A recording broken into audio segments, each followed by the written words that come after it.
Go, Fritz. The Bears are who we thought they were. The Bears. The Bears. I am the great Cornholio. We'll see what happens. The playoffs? See, Sean McDonough, Jay Billis. Goats! Can you play a song? Something cool. Put my mic on! I'm calling both games. Oh, baby! Goes down the field for Smith. Oh, he got it! Seattle. We're getting ready for Cincinnati. So Cincinnati, the rankings for college football playoff for the first week just came out, and I understand that this is only week, what is this, like week 10 or so we're going into? Week 9 maybe? It's hard to keep track off the top of my head. But this first college football playoff rankings just came out, and Cincinnati was ranked 6th. Not 2nd, not 3rd, not 4th, not 1st, not 5th, but 6th. Cincinnati was ranked 6th in the college football playoff rankings, and I just want to laugh at everybody who thought that Cincinnati was a top 4 team, and everybody that thought Cincinnati was all that in a bag of chips, because Cincinnati is nothing. The last 2 weeks, they have struggled against teams that they should have obliterated if they were that good. They barely scraped by against Navy, and they didn't look very good against who they played last week, which was, let me just pull it up real quick, because again, off the top of my head, don't quite remember Cincinnati football. Tulane, that's what I thought it was. I wanted to double check. They didn't look great against Tulane, and they didn't look good against Navy. Cincinnati, if you are a top 2 team in the country, top 5, top 10, doesn't matter. If you are a top 10 country or team in the country, you should be obliterating teams like Navy and Tulane, and Cincinnati barely scraped by. If it wasn't for that second half performance against Tulane, Cincinnati would have, it would have been super close. I know 31-12 may not seem super close to you, but for a large part of that game, Cincinnati was not doing anything in that game, I should say. And that just goes to prove my point on all these teams. And it's the same thing with these other teams. Cincinnati being in the American Athletic Conference. And let's get this out of the way first. The American Athletic Conference is a wannabe Power 5 conference. They literally have a slogan that is Power 6. They want to be Power 5 so hard, it is so hilariously funny. It is ridiculous how hard they want to be a Power 5 conference. They are not. They have some of the weakest teams in the country in football, right? And this is solely on football. We're not talking about basketball right now. The American Athletic Conference is on the same ground as the Sun Belt, all those other garbage conferences. The American Athletic Conference is not as good as people think they are. They have three good teams, 3 or 4 good teams, and that's it. 3 or 4 good teams that barely scrape by bad competition throughout the rest of the country. And these teams, Cincinnati, which we'll get to in a little bit, Houston and UCF, they barely play any Power 5 teams, and yet people want to say that they're going to go into the Big 12 and they're going to absolutely dominate. That is absolutely horrendous to me. That is one of the most idiotic things I've ever heard. Houston played one Power 5 team this year, Texas Tech, and they lost to them. Texas Tech is not even that good this year. Texas Tech is actually one of the worst teams in the Big 12 this year in football. They're near the bottom, and Houston couldn't even compete with them. But yeah, sure, Houston's going to go in the Big 12 in 5 years, and they're going to absolutely dominate everybody, even teams like Baylor and Oklahoma State. Sure, no, you're absolutely right about that, right? I'm the idiot here, not you. Because with that logic, let's just take any team in the country who can't beat anybody, and let's just say, just because they got the invite to the Big 12, that means they're going to dominate, right? That means they're going to dominate.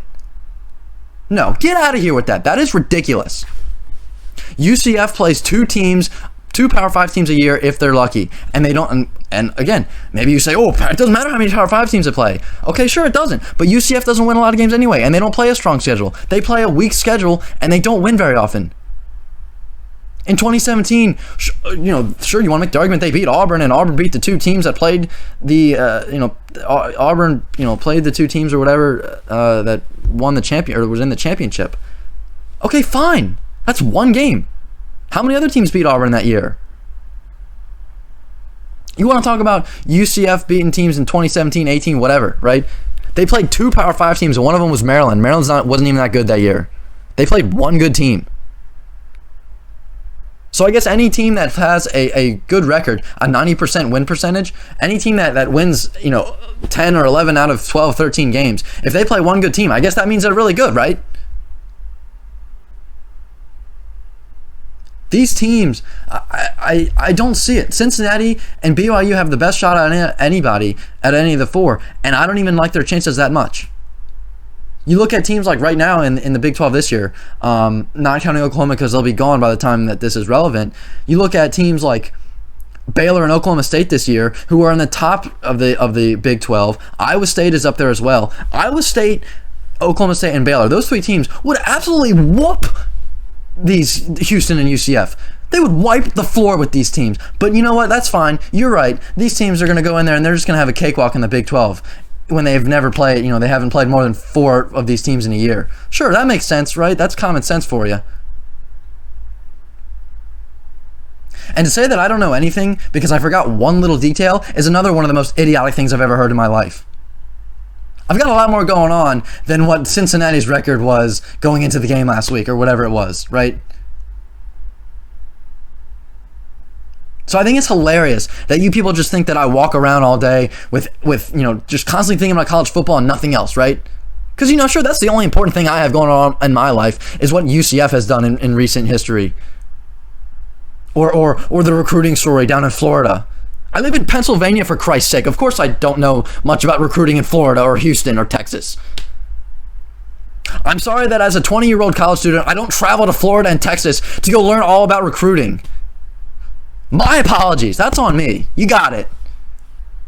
And Cincinnati being ranked 6th, this just proves that I'm not some delusional, crazy kid who doesn't know what he's talking about. Cincinnati has one of the weakest schedules of any of the top 25 teams this year. They barely scrape by some of the worst competition in the country, and that's why they're and not second. The College Football Playoff Committee, the experts that are appointed in this position to pick the 4 teams at the end of the year that play in the playoff, they know it. And that's why Cincinnati is ranked 6th. 6th is a generous ranking for them.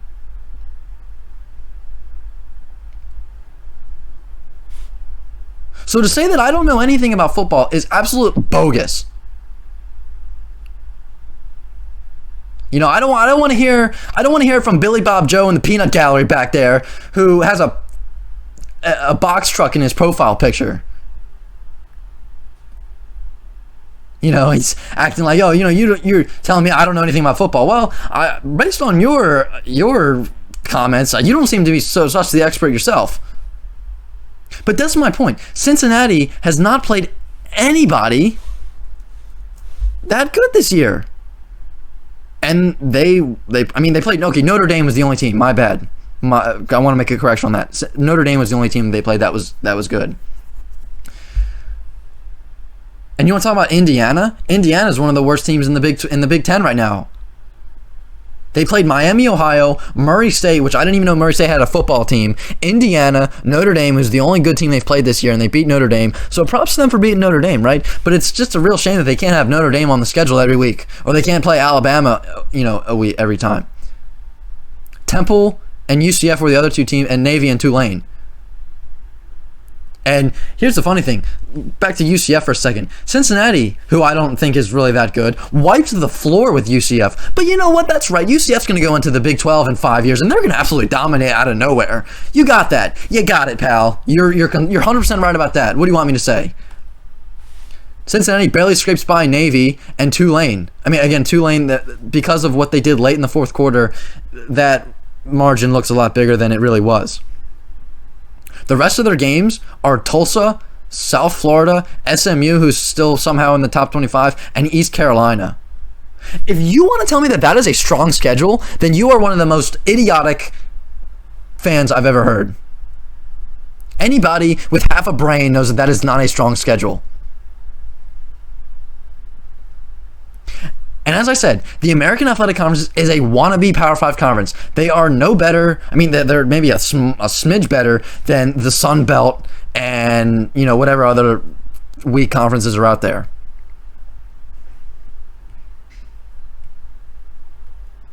Cincinnati being ranked 6th just shows that I'm not the only one out there that thinks that Cincinnati isn't all that great. We got guys that are being paid God knows how much they're getting paid to make these decisions and make rankings, right? We're paying these people millions of dollars to put a list together on a piece of paper. And they put Cincinnati at 6th. And not 2nd, not 3rd, not 4th, not 5th. And this is my point.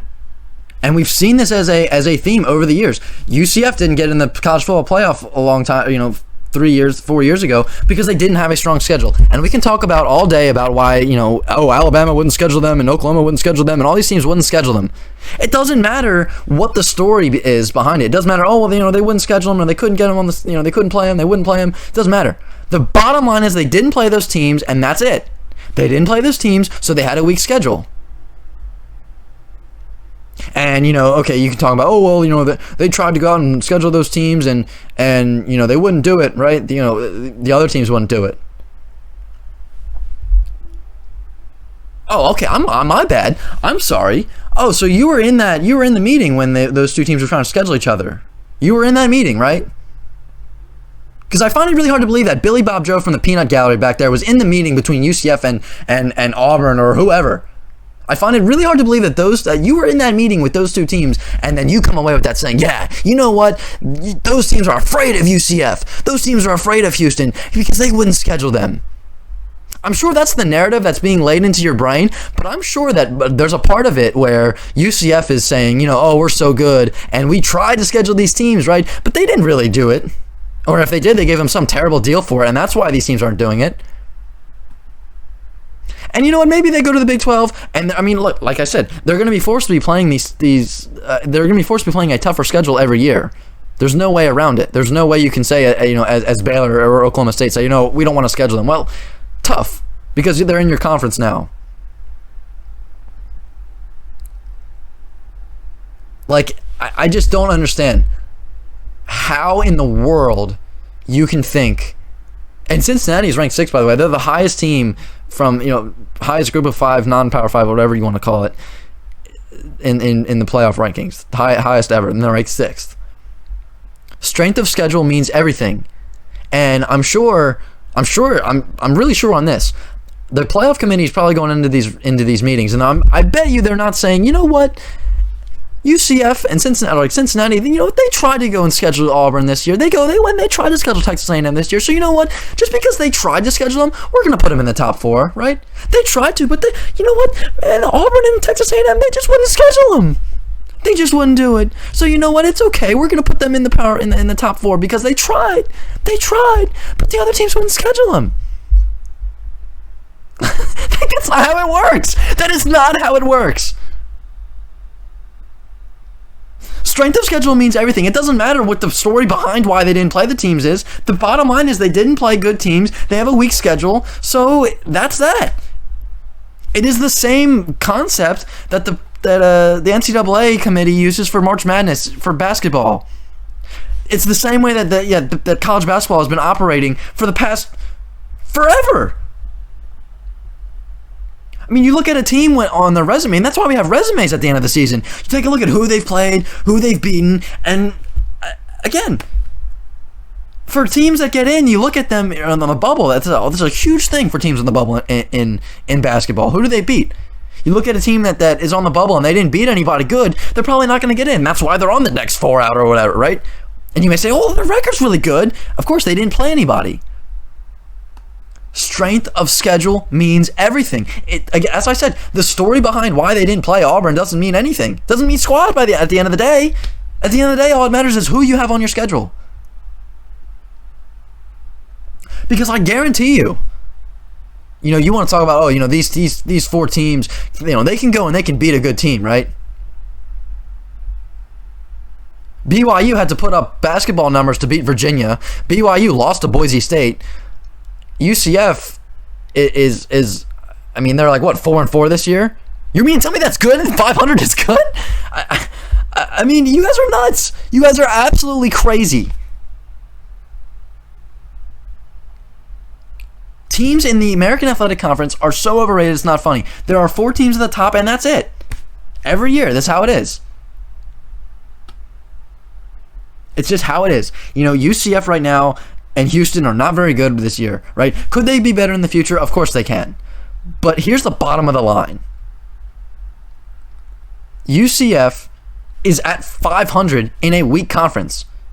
So just so I get this straight, right? Houston and UCF are not doing all that great in a weak conference as it is. And don't even try to tell me that American Athletic Conference is a good conference, because it's not. It's not.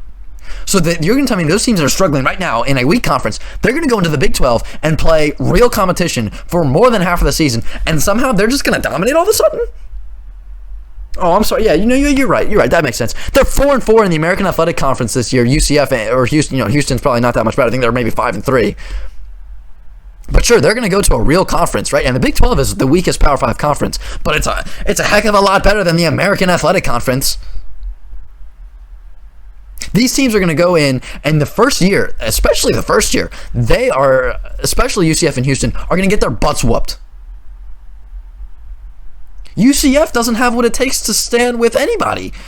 And they're going to go and play, storied teams like Baylor and Oklahoma State, and Iowa State's getting better now, and Texas Tech has had their good years. And as I said, Texas Tech's not even that great this year, and they killed Houston.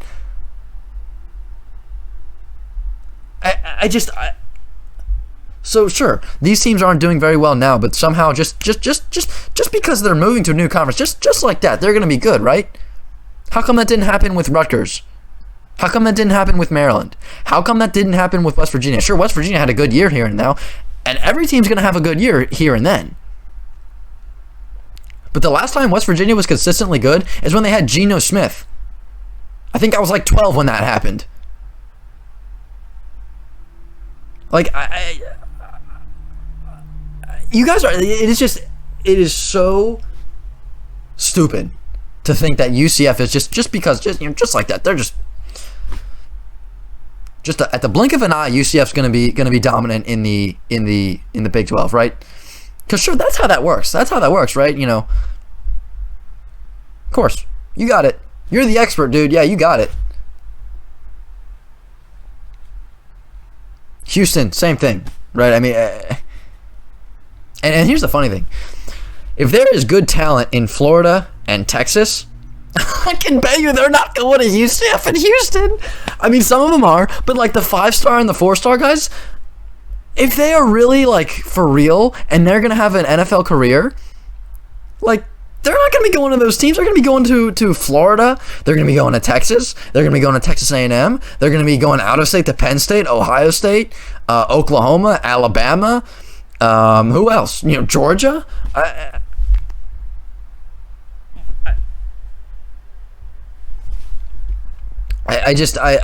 I'm done. I can't believe I can't believe the stupidity that I have heard. And like, I get it. You guys are fans of BYU. You guys are fans of Cincinnati. You guys are fans of Houston. You're fans of UCF. And I understand that it sucks to hear some college kid who's 20 years old come out and say that those teams aren't going to do very well when they get to the Big 12. I get that you don't like hearing that. Suck it up. It's the fact of the matter. How many times have you guys heard a real expert, not me, a real expert, how many times have you heard them say, you know what, Cincinnati's going to go into the Big 12 and they're going to win every year. They're going to win the championship every year. Nobody even addresses it because they know that this is what it is. They know that's a fact. That is the fact. And I get it. You fans of your teams, you don't like seeing some 20-year-old college kid come up and say that your team's not going to do well. Because of course, everybody, and this is just so casual and so hilarious and so common and so typical for people to come up and say, well, what do you know? What do you know? To get all upset about it. And I understand it. I understand why you get upset. If somebody I've never heard of came up to me and said, oh, the Ravens aren't very good, or Maryland basketball has never been good or whatever, I'd say, whoa, wait a minute, right? I get it. You guys, nobody knows who I am. You guys don't like that some random college kid is coming out and saying your teams aren't going to do well. But guess what? I'm here to tell you this real up close and personal here. I don't care what any of you have to say. I will not stop doing what I like to do. I will not stop doing these videos. I will not stop.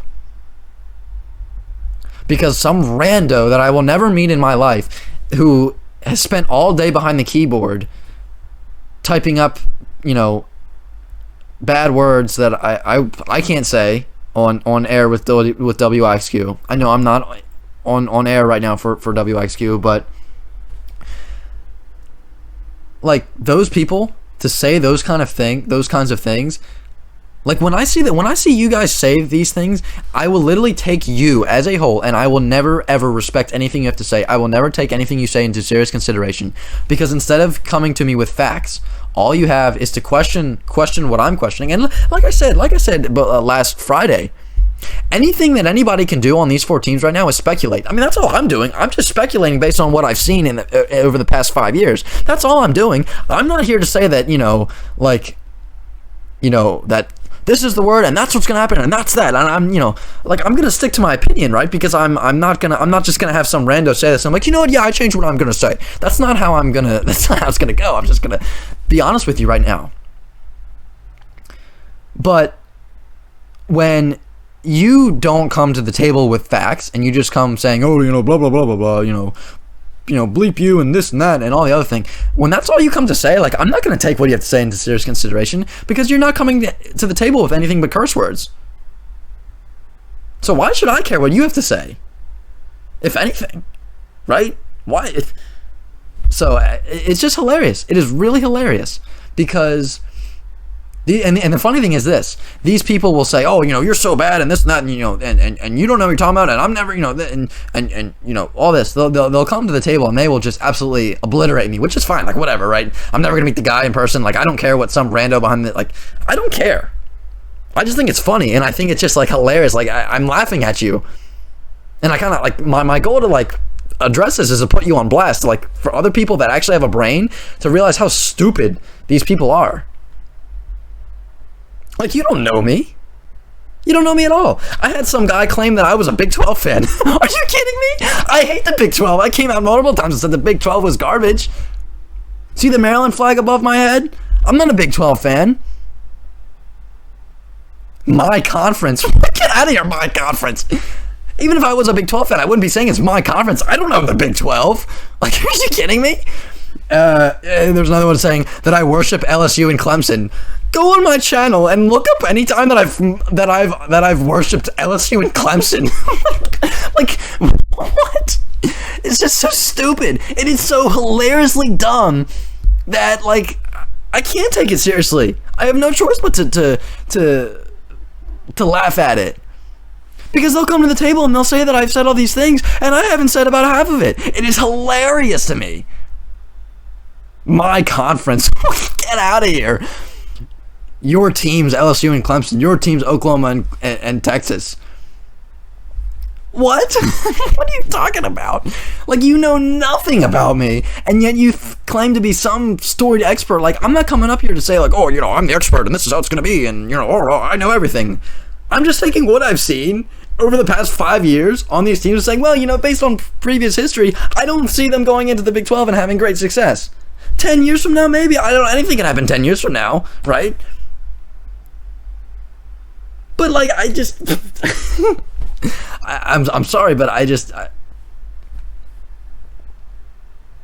like the delusional takes that I'm seeing, that these people just expect out of the blue that 10 years from now it's going to be Cincinnati, Houston, and UCF in the top 10 every year. As you guys said, teams that are in the Power 5 right now aren't very good. You just proved my point. Like, I digress a little bit, but I just... My point is that the experts, the real experts on this, who make the rankings and make the polls and make the standings, they are kind of like, I mean, I haven't interviewed them. I haven't come out and said, hey, Mr. Playoff Committee guy, what do you think about the situation? But when they take a team that's undefeated, that everybody thought was so good, and they rank them 6th below, 3 other teams that have a loss that are above them. When that happens, again, as I said, it all comes down to strength of schedule, and that is what they have said every year. They said it with Western Michigan when they were really good that one year. They said it with UCF every year that they were wanting to be in. They've said it every single time. And as I said, like, the playoff committee doesn't care what the story behind why their schedule is weak is. The fact of the matter is their schedule is weak, and that's that. Like, I'm sorry. I'm sorry if you don't like it, but that's the facts. You don't like it? So what? I don't care. As I said, it is just hilarious that the things that I've seen, and like I said, when you don't come with facts or statistics and all you come to the table with is your dictionary of curse words, I can't take you seriously. I will never respect you. I will never take anything you say seriously. And I will never respect you as a person. Because when I see that, I just, again, I don't know. I think that all that tells me is that you are a really bad person and you are just the filth of the earth. That's what it tells me. And I said this last week about a few weeks ago about Gruden. I get it. There's gonna be hateful people out there, but like, dude, you don't have to comment on every, like, you don't have to. And that's the funny thing. I'll never watch your. You're not good, right? If I'm so bad, stop watching. If I'm so bad, literally, I'm literally being serious. Stop watching. I don't want you. I don't want you to watch my videos. If you think I'm that bad and you are so hurt as to what I have to say, stop watching. Go somewhere else. Go to some guy that go somewhere else. I don't care. Leave. There's the door. Don't let it hit you on the way out. You don't like what I have to say, you disagree with me, fine. That's fine. Like I said, I'm not here to say, if you disagree with me, you're banned from the channel. That's not, no. Disagreement is fine. That's great. Actually, I learn more from people that disagree with me than people that agree with me. However, when you come to the table and start, writing hateful, explicit word-ridden comments, like, I don't want you to be watching my videos. Because if those are the kind of people that I'm like, if that's the kind of people that are watching my videos and they think that I'm so bad, again, one last message before we close out. Final statement. If you think my videos are that bad and you don't like me that much and you hate me that strongly, goodbye. Get out. Get the heck out of my channel. Go away. I don't want to see you in the comments. I don't think I can see who watches the videos, but I don't want you to watch my videos. I don't want you to be watching this channel. And that's that. Again, that doesn't go for people that disagree with me, but that goes for people that are going to write a comment with the F word in every other word. Or they're going to tell me that, I'm some kind of, disgraceful piece of garbage. And other worse things that I'm just not going to say. Like, if that's you, if you're writing those comments, go away. I don't want you to watch another video of mine ever. Leave and don't let the door hit you on the way out. I'll see you guys on Friday for Mike's Madness at 10 a.m. with WXQ and twitch.tv/Mike's Madness. I'm out.